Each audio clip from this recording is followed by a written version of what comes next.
दुपारच्या जेवणासाठी केलेला भात तसा शिल्लक राहिला होता बरं का. मग माझ्या मनात आलं आता संध्याकाळी काहीतरी पातळ भाजी करावी म्हणजे भात त्याच्यासोबत खाता येईल.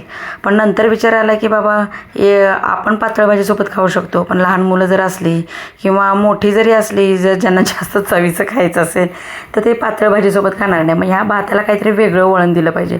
मग मी आयडिया काय केली, घरात जे काही भाज्या होत्या आपल्या, एकंदरीत फ्राईड राईस म्हणा ना तुम्ही किंवा फोडणीचा भाताला असं काहीतरी वेगळं वळण दिलं पाहिजे आणि ते शरीराला हेल्दी पण पाहिजे.